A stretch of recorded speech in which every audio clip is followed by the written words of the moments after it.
Hello guys, welcome back to my YouTube channel. അപ്പം ഇന്നത്തെ ഒരു വീഡിയോ എന്ന് പറയുന്നത് ഇൻസ്റ്റഗ്രാമിൽ ഞാനൊരു റീല് ഇങ്ങനെ ഔപ്പേറിനെ പറ്റി ഇട്ടായിരുന്നു. അപ്പം അതിനെപ്പറ്റി കുറേ ആളുകൾ എനിക്ക് മെസ്സേജ് അയച്ചു, ചേച്ചി ഇത് എന്തുവാ സംഭവം, ഇതിനെപ്പറ്റി ഒന്ന് ഡീറ്റെയിൽ ആയിട്ട് പറയാമോ, എന്തൊക്കെ കാര്യങ്ങളുണ്ട്, പ്രോസസ്സിങ്ങിൻ്റെ സമയം എത്ര എടുക്കും, എത്ര രൂപയാകും ടോട്ടൽ എക്സ്പെൻസ്, നല്ല ഫാമിലിയെ കിട്ടണമെങ്കിൽ എന്ത് ചെയ്യണം, ലാംഗ്വേജ് എത്രത്തോളം വേണം, അങ്ങനെയൊക്കെ പറഞ്ഞ് കുറേ ക്വസ്റ്റ്യൻസ് എനിക്ക് പിള്ളേർ ചോദിച്ചിട്ടുണ്ടായിരുന്നു. ഇങ്ങോട്ട് കയറി വരാൻ നിൽക്കുന്ന +2 കഴിഞ്ഞതും പിന്നെ കുറച്ച് പ്രായമുള്ള ആളുകളും ഒക്കെ എന്നോട് ചോദിച്ചിട്ടുണ്ടായിരുന്നു. അപ്പം ഇന്ന് ഞാൻ അതിനൊക്കെ ഒരു ആൻസർ ആയിട്ടാണ് വന്നേക്കുന്നത്. അപ്പം നമുക്ക് വീഡിയോട്ട് പോകാം. അതെ ഗൈസ്, അപ്പം ഞാനിവിടെ ഔപ്പേർ ആയിട്ടാണ് വന്നേക്കുന്നത്. ഒരു ഔപ്പേർ എന്ന് പറഞ്ഞു കഴിഞ്ഞാൽ എന്താണെന്നുള്ളതാണ് ഞാൻ ആദ്യം നിങ്ങൾക്ക് വിശദീകരിച്ച് തരാൻ പോകുന്നത്. നമ്മളൊരു ജർമ്മൻ ഫാമിലിയുടെ കൂടെ നിന്ന് അവരുടെ കിഡ്സിനെ, അവർക്ക് എത്ര പിള്ളേരുണ്ടോ അവരെ നമ്മൾ ടേക്ക് കെയർ ചെയ്തിട്ട്, ഈ പിള്ളേരെ ടേക്ക് കെയർ ചെയ്യുന്നതിന് നമുക്ക് സാലറി തരും. സാലറി എന്ന് പറയുന്നത് 280 യൂറോ, അതായത് നമ്മുടെ നാട്ടിലെ ഒരു 25,000 ടു അത്രയൊക്കെ തുടങ്ങുന്ന 280 യൂറോ ടു 480 യൂറോ വരെ ഉണ്ട്. പക്ഷെ 480 എന്നൊക്കെ പറയുമ്പോഴത്തേക്കിനും കുറച്ചും കൂടെ റിച്ച് ആയിട്ടുള്ള സ്ഥലത്തോട്ട് മാറുന്ന, സിറ്റി മാറുന്ന അനുസരിച്ചിരിക്കും, അല്ലെങ്കിൽ പിള്ളേരുടെ എണ്ണം പോലെ ഇരിക്കും. അപ്പം അങ്ങനെയൊക്കെയാണ് സാലറി തരുന്നത്. പിന്നെ വരുന്നതെന്ന് പറഞ്ഞാൽ ഇവരുടെ പിള്ളേരെ നമ്മൾ ടേക്ക് കെയർ ചെയ്തുകൊണ്ട് തന്നെ നമുക്ക് അവർ ലാംഗ്വേജ് ക്ലാസ്സും പ്രൊവൈഡ് ചെയ്യും. ഇംഗ്ലീഷും ജർമ്മനും സംസാരിക്കുന്ന ഫാമിലീസും ഉണ്ട്, ജർമ്മൻ മാത്രം സംസാരിക്കുന്ന ഫാമിലീസും ഉണ്ട്. അത് നിങ്ങൾക്ക് എങ്ങനെയാണ് ഇഷ്ടം. ഇപ്പം ഇംഗ്ലീഷ് സംസാരിച്ചു കഴിഞ്ഞാൽ ജർമ്മൻ ലാംഗ്വേജിൽ നിങ്ങൾക്ക് ഇമ്പ്രൂവ് ആകത്തില്ല, അപ്പം ജർമ്മൻ തന്നെ വേണം എന്നുള്ളവർക്കും അങ്ങനെയും സെലക്ട് ചെയ്യാം. പിന്നെ ഇംഗ്ലീഷും ജർമ്മനും സംസാരിക്കുന്ന ഫാമിലീസിനെയും നമുക്ക് സെലക്ട് ചെയ്യാൻ പറ്റും. അപ്പം ഞാൻ എടുത്തേക്കുന്നത് ഇംഗ്ലീഷും ജർമ്മനും സംസാരിക്കുന്ന ഫാമിലിയാണ്. അപ്പം എനിക്ക് എന്തെങ്കിലും ഇപ്പോൾ അത്യാവശ്യ സാഹചര്യത്തിൽ അവർ ജർമ്മൻ സംസാരിക്കുന്ന മനസ്സിലായില്ലെങ്കിൽ അവരെന്നോട് ഇംഗ്ലീഷിൽ പറയും. പിന്നെ കിഡ്സ്, നമ്മൾ പിള്ളേരുമായിട്ട് എപ്പോഴും നമ്മൾ ജർമ്മനെ സംസാരിക്കാൻ പറ്റത്തുള്ളൂ. അപ്പം അതിലൂടെ നമുക്ക് നമ്മുടെ ലാംഗ്വേജും ഇമ്പ്രൂവ് ചെയ്യാൻ വേണ്ടിയിട്ട് സാധിക്കുന്നതാണ്. അപ്പം ഇവിടെ വരണമെങ്കിൽ നമ്മൾക്ക് ലാംഗ്വേജിൽ A1 A2 ഫുൾ മൊഡ്യൂളോ അല്ലെങ്കിൽ B1 B2 2 മൊഡ്യൂളോ ഉണ്ടെങ്കിൽ നമുക്ക് വിസയ്ക്ക് അപ്ലൈ ചെയ്യാവുന്നതാണ്. ഞാനിവിടെ B2 2 മൊഡ്യൂളായിട്ട് വന്നേക്കുന്നത്. അപ്പം എനിക്ക് ഇപ്പം തന്നേക്കുന്ന ഡോയ്ച്ച് കോഴ്സ് ഭാഷ ക്ലാസ്സുകൾ കുറച്ച് തുടക്കത്തിൽ എനിക്ക് പാടായിരുന്നു. അപ്പം ഞാൻ ആ സാറിനോട് സംസാരിച്ചു, എനിക്കിങ്ങനെ ഞാൻ കുറച്ച് ഗ്യാപ്പ് എടുത്തിട്ടാണ് ഞാൻ വരുന്നത്, അപ്പം B2 എനിക്ക് ഡയറക്റ്റ് കയറാൻ നേരത്ത് കുറച്ച് ബുദ്ധിമുട്ടുകളൊക്കെ ഉണ്ടായിരിക്കും എന്ന് പറഞ്ഞു. അപ്പം അവർ കുഴപ്പമില്ല, അതൊക്കെ സെറ്റ് ആയിക്കോളും എന്നുള്ള രീതിയിൽ പിന്നെ ഞാൻ ഡോയ്ച്ച് കോഴ്സ് തുടങ്ങി. എനിക്ക് 10 ക്ലാസ് ആണുള്ളത്. എല്ലാ ആഴ്ചയിലും വെനസ്ഡേ ആണ് എനിക്ക് ക്ലാസ് ഉള്ളത്. അത് നമുക്ക് ചൂസ് ചെയ്യാവുന്ന രീതിയിലാണ്. അപ്പോൾ ഇത് കഴിഞ്ഞിട്ട് എക്സാം എഴുതിയിട്ട്, ഇപ്പം ഇത് കഴിഞ്ഞിട്ട് ഞാൻ എക്സാം എഴുതി എടുക്കാൻ വേണ്ടിയിട്ടാണ് ഞാനിപ്പോൾ പ്ലാൻ ചെയ്യുന്നത്. അപ്പം അങ്ങനെയും നിങ്ങൾക്കും ചെയ്യാം. അപ്പം നിങ്ങൾക്ക് ഈ വിസ എടുക്കേണ്ടത്, നമുക്കിപ്പം 6 മാസത്തെ കോൺട്രാക്റ്റും എടുക്കാം, 1 വർഷത്തെ കോൺട്രാക്റ്റും എടുക്കാം. 1 വർഷമാണ് സാധാരണ ഔപ്പേഴ്സ് ഒക്കെ ഇവിടെ നിന്ന് വരുന്നത്. അപ്പം ഞാൻ എടുത്തേക്കുന്നത് 1 വർഷത്തെ കോൺട്രാക്റ്റിലാണ്. ഇപ്പം എനിക്കുണ്ടായ പ്രോസസ്സിംഗ് എന്ന് പറയുന്നത്, ഞാൻ 6 ഫാമിലിയെ ഞാൻ ഇൻ്റർവ്യൂ ഉണ്ടായിരുന്നു. അപ്പം ഒരു ഫാമിലി ഫുൾ ജർമ്മൻ ആയിരുന്നു സംസാരിക്കുന്നത്. അപ്പം അതിനോട് എനിക്ക് താല്പര്യമില്ലായിരുന്നു. അപ്പം പിന്നെ വന്ന ഓരോ അവർക്ക് പെറ്റ്സ് ഉണ്ട്, ഒത്തിരി പെറ്റ്സ് ഉണ്ട്. അപ്പോൾ പെറ്റ്സിനെ നമ്മൾ നോക്കണം, പിന്നെ കുറേ പെറ്റ്സ് ഉണ്ട്, അവർക്ക് ഇമ്പോർട്ടൻസ് കൊടുക്കണം എന്നൊക്കെ വന്നപ്പോഴത്തേക്കും ഞാൻ കുറേ ഫാമിലിയെ റിജക്റ്റ് ചെയ്തു. അപ്പോൾ അവസാനം കിട്ടിയ ഫാമിലി ഇംഗ്ലീഷും ജർമ്മനും സംസാരിക്കും. അവർക്കും പെറ്റ്സ് ഉണ്ട്, ഒരു പട്ടി ഒരു പൂച്ചയുണ്ട്. അതിന് നമുക്ക് അലർജി ഒന്നും ഇല്ലെങ്കിൽ നമുക്ക് തുറന്നു പറയാം, കുഴപ്പമില്ല, ഞാൻ അവിടെ വന്നോളാം, കുഴപ്പമില്ലെന്ന് പറയാം. ഇവിടുത്തെ ഫാമിലി ആണെങ്കിലും നല്ല സപ്പോർട്ടാണ് എനിക്ക്. ജർമ്മൻ ലാംഗ്വേജ് പറയാനും ഇപ്പം എന്തെങ്കിലുമൊക്കെ ഒരു ഫ്രീ ടൈം ഉണ്ടെങ്കിൽ അവൾ എന്നോട് കൂടെ വന്നിരിക്കുക, എന്നിട്ട് കുറേ വേർഡ്സ് ഒക്കെ അവൾ പറഞ്ഞു തരും. അപ്പം അതിൻ്റെ ആർട്ടിക്കിൾ നിങ്ങൾക്കറിയാമല്ലോ, ജർമ്മനിയിൽ ആർട്ടിക്കിൾ കുറേ ഉണ്ട്, അതാണ് ഏറ്റവും പാട്. അപ്പോൾ അതിനെപ്പറ്റി എനിക്ക് ഓരോ ഡീറ്റെയിൽ ആയിട്ട് ഏത് ഇന്ന വേർഡിന് ഇന്ന ആർട്ടിക്കിളാണെന്നൊക്കെ അവൾ പറഞ്ഞു തരികയൊക്കെ ചെയ്യും. അപ്പം നമ്മൾ ഒരു ഫാമിലിയിൽ, നമ്മുടെ ഫാമിലി എങ്ങനെയാണോ നമ്മൾ കാണുന്നത്, അതുപോലെ തന്നെ നമ്മൾ ഇവരെയും അതുപോലെ തന്നെ കണ്ടു കഴിഞ്ഞാൽ നമുക്കും പ്രശ്നങ്ങളൊന്നുമില്ല. ഇപ്പം ഔപെയർ കോൺട്രാക്റ്റിൽ പറയുന്നത് നമ്മൾ പിള്ളേരുടെ കാര്യമാണ് കൂടുതലും നോക്കേണ്ടത്. അപ്പം ചെറുതായിട്ട് നമ്മൾ അവരെ ഈ വീട്ടിലുള്ള ജോലികളിലൊക്കെ ഒന്ന് സഹായിക്കണം. അതായത് നമ്മൾ രാവിലെ പിള്ളേരെ ഇപ്പോൾ സ്കൂളിൽ പോകുന്ന പിള്ളേരാണെങ്കിൽ പിള്ളേരെ കൊണ്ടുവിടുക, പിള്ളേരെ പിക്ക് ചെയ്യുക, പിള്ളേരുടെ കൂടെ സമയം സ്പെൻഡ് ചെയ്യുക, പിള്ളേരുമായിട്ട് ഹോംവർക്ക് ചെയ്യുക, പിള്ളേരെ കിടത്തി ഉറക്കുക. ഇതാണ് നമ്മൾക്ക് ചെയ്യേണ്ടത്. പിന്നെ പിള്ളേരുമായിട്ട് എവിടെയെങ്കിലും പോകുമ്പോൾ അവരെ ടേക്ക് കെയർ ചെയ്യുക.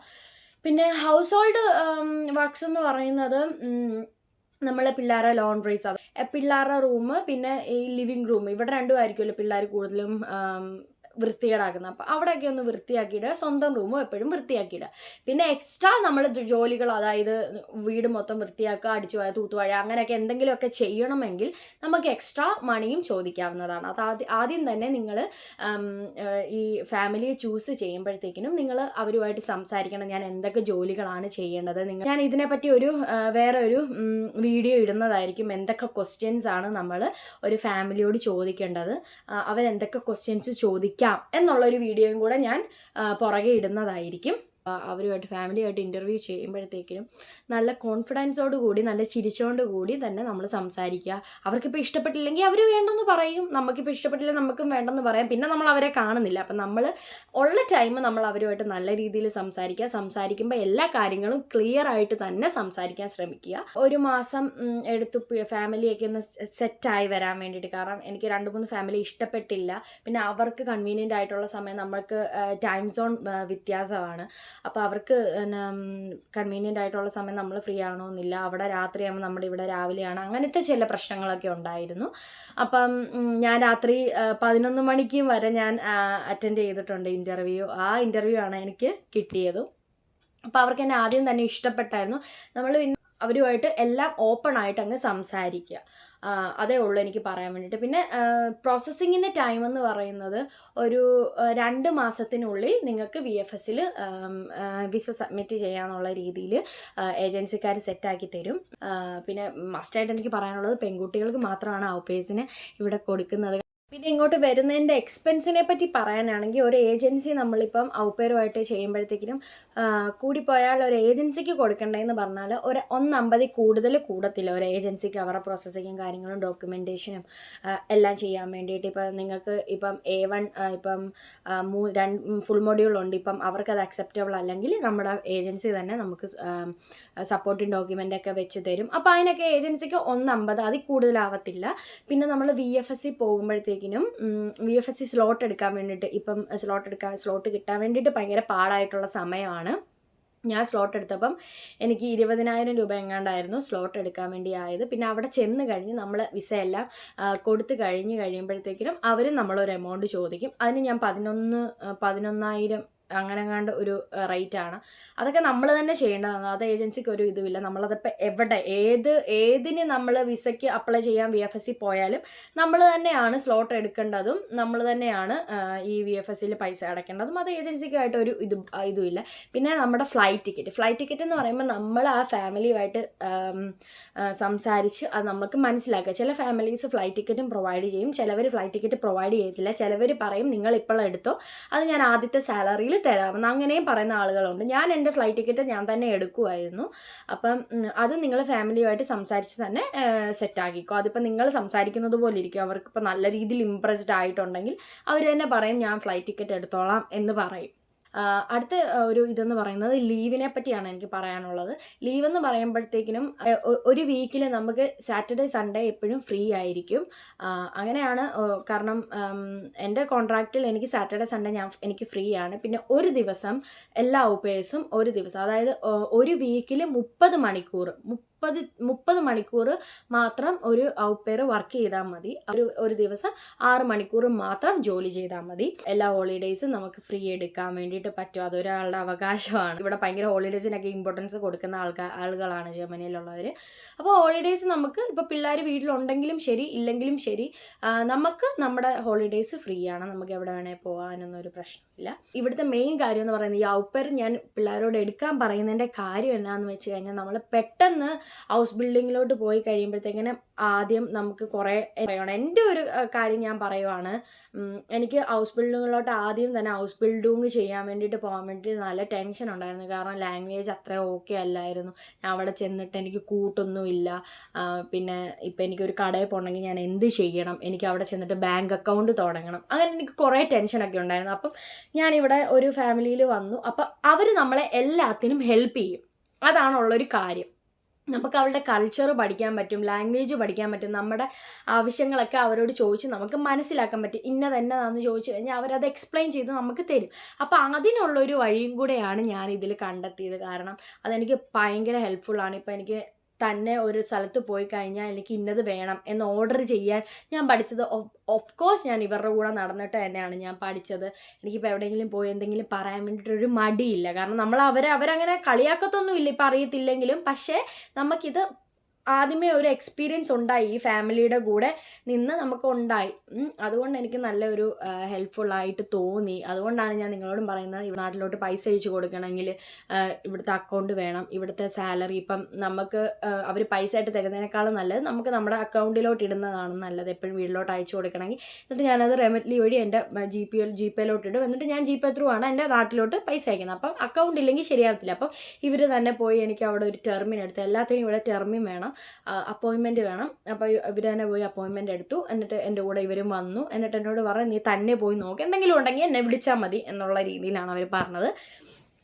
അങ്ങനെ അപ്പം നമുക്ക് എന്തെങ്കിലും ആവശ്യം ഉണ്ടെങ്കിലും നമ്മുടെ കൂടെ തന്നെ ഫാമിലി കൂടെ കാണും. പിന്നെ ഹൗസ് ബിൽഡിങ്ങിന് നമുക്ക് ചേരുന്നതിന് മുന്നേ നമുക്ക് വിസ എക്സ്റ്റെൻഡ് ചെയ്യണമെങ്കിലും നമുക്ക് ഫാമിലിയോടെ ഹെൽപ്പ് ചോദിക്കാം, അവർ നമ്മളെ ഹെൽപ്പ് ചെയ്യുന്നതാണ്.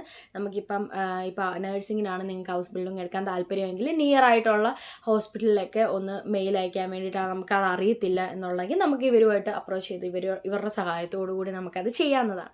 അപ്പം അതുകൊണ്ടാണ് ഞാൻ നിങ്ങളോട് പറഞ്ഞത്, എന്തുകൊണ്ടും ആദ്യം പേടിയുള്ളവർ നമ്മുടെ കൾച്ചറെല്ലാം മനസ്സിലാക്കാൻ വേണ്ടിയിട്ട് ഈ ഒരു വർഷം, അല്ലെങ്കിൽ നമ്മുടെ ഇപ്പോൾ A2 മാത്രം ഉള്ളൂ, B2 അവിടെ സമയം എടുക്കുന്നുണ്ട് പരീക്ഷ കിട്ടാൻ വേണ്ടിയിട്ട് എന്നുള്ളവർക്കും ഇവിടെ വന്നു കഴിഞ്ഞാൽ നമുക്ക് ഈ ഒരു വർഷത്തിനുള്ളിൽ നമ്മുടെ ഈ ലാംഗ്വേജ് ക്ലാസ്സൊക്കെ വെച്ച് കഴിഞ്ഞിട്ട് നമുക്ക് ഇവിടെ തന്നെ നമുക്ക് എക്സാംസ് എഴുതാവുന്നതാണ്. അങ്ങനെയൊക്കെ ചില ബെനിഫിറ്റ്സ് ഉണ്ട്. പിന്നെ എന്നോട് കുറേ പേര് ചോദിച്ച കാര്യമാണ് എന്തൊക്കെ സാധനങ്ങളാണ് കൊണ്ടുവരണ്ടേ എന്നുള്ളത്. എന്തൊക്കെ സാധനങ്ങളാണ് കൊണ്ടുവരണ്ടേ എന്നുള്ളതെന്ന് വെച്ച് കഴിഞ്ഞാൽ, നമ്മളിപ്പോൾ ഒരു വീട്ടിലോട്ടാണ് വരുന്നത്. അപ്പോൾ അവിടെ വീടുകളിൽ നമ്മൾ പാത്രങ്ങളോ സാധനങ്ങളോ ഒന്നും കൊണ്ടുവരേണ്ട കാര്യമൊന്നുമില്ല. പിന്നെ ഇവർ പ്രഷർ കുക്കർ യൂസ് ചെയ്യുന്ന എൻ്റെ വീട്ടിലില്ല, ഇവിടെ ഇല്ല. അപ്പം അങ്ങനെ ചില പ്രശ്നങ്ങളൊക്കെ കാണത്തുള്ളൂ. അപ്പോൾ നിങ്ങൾക്ക് പ്രഷർ കുക്കർ ഇല്ലാതെ പറ്റത്തില്ലാത്തവരാണെങ്കിൽ മാത്രം അത് കൊണ്ടുവരാം. പിന്നെ നിങ്ങൾക്ക് വേണ്ട സാധനങ്ങൾ മാത്രം നിങ്ങൾ കൊണ്ടുവരിക. ഡ്രസ്സ്, അങ്ങനെ കൂടുതലും ഡ്രസ്സൊന്നും കൊണ്ടുവരാൻ ഞാൻ പറയത്തില്ല. കൂടുതലും കഴിക്കാനുള്ള സാധനങ്ങളാണ് കൊണ്ടുവരാൻ ഞാൻ പറയുന്നത്. കാരണം ഡ്രസ്സൊക്കെ ഇവിടെ ആണെങ്കിലും നമുക്ക് മറ്റേ ത്രിഫ്റ്റ് ഷോപ്പൊക്കെ ഉണ്ട്. മറ്റേ യൂസ്ഡ് ആയിട്ട് ഇവർ ഒരു തവണയൊക്കെ ഇട്ടിട്ട് അവർക്ക് ഇഷ്ടപ്പെട്ടില്ലെങ്കിൽ അവരിവിടെ കൊടുക്കും. അത് നല്ല വാഷൊക്കെ ചെയ്തിട്ട് ഇവിടെ നല്ല പുതുപുത്തൻ സാധനങ്ങളൊക്കെ നമുക്ക് കിട്ടും. അതൊക്കെ വേണമെങ്കിൽ ട്രൈ ചെയ്യാൻ ആഗ്രഹമുള്ളവരാണെങ്കിൽ അതൊക്കെ ട്രൈ ചെയ്യാം. പിന്നെ ഞാൻ ഡ്രസ്സിൻ്റെ കാര്യം തന്നെ അല്ല പറയുന്നത്, ഇപ്പം നിങ്ങൾക്ക് പ്ലേറ്റ് കാര്യങ്ങൾ, പ്രഷർ കുക്കർ, പിന്നെ അങ്ങനത്തെ പാത്ര സാധനങ്ങളും എല്ലാം നമുക്ക് അവിടുത്തെ ആ കടയിൽ കിട്ടുന്നതാണ്. സോത്സ്യാലെ കൗഫ് ഹൗസ് എന്നാണ് പറയുന്നത്. അപ്പം അവിടെ ചെന്നിട്ടാണെങ്കിൽ നിങ്ങൾക്ക് കണ്ടുപിടിക്കാൻ വേണ്ടിയിട്ട് സാധിക്കും. പിന്നെ ഇവിടോട്ട് വരണമെങ്കിൽ കുറച്ച് സാധനങ്ങളൊക്കെ, ഇപ്പോൾ വിൻ്റർ സമയത്താണ് വരുന്നെങ്കിൽ നിങ്ങൾ ഒരു ജാക്കറ്റോ വല്ലതും ഒക്കെ കൊണ്ടുവരിക. ഇപ്പോൾ സമ്മർ സമയത്ത് ഞാൻ കൂടുതലും പ്രിഫർ ചെയ്യുന്നത് നമ്മുടെ നാട്ടിലാണ് കൂടുതലും സമ്മർ സ്റ്റൈലായിട്ടുള്ള ഡ്രസ്സൊക്കെ കിട്ടുന്നത്. ഇവിടെ എല്ലാം ഒരേപോലെ ബോഡി കോൺ അങ്ങനത്തെ ഒരേപോലത്തെ ഡ്രസ്സൊക്കെ കിട്ടത്തുള്ളൂ. അവിടെ നിന്ന് ഞാനൊരു ജാക്കറ്റ് കൊണ്ടുവരുന്നതായിരുന്നു, പക്ഷെ അതെനിക്ക് ഭയങ്കര വലുതായിരുന്നു. ഇവിടെ വന്നിട്ട് നല്ല തണുപ്പുണ്ടായിരുന്നു, പക്ഷേ കുഴപ്പമില്ല, എനിക്ക് യൂസ് ആക്കാൻ പറ്റി. പിന്നെ എന്നിട്ട് ഞാൻ 2 ജാക്കറ്റ് ഇവിടെ നിന്ന് മേടിക്കുമായിരുന്നു. ഇവിടെ ചില സമയത്ത് ഓഫറുകളൊക്കെ ഉണ്ട്. അപ്പം നിങ്ങൾ കൂടുതലും അവിടെ നിന്ന് വരുമ്പോൾ സമ്മറിൽ ഉപയോഗിക്കാൻ പറ്റുന്ന ഡ്രസ്സുകൾ കൊണ്ടുവരാനേ ഞാൻ പറയത്തുള്ളൂ. എൻ്റെ ഒരു കാര്യം പറഞ്ഞതാണ്.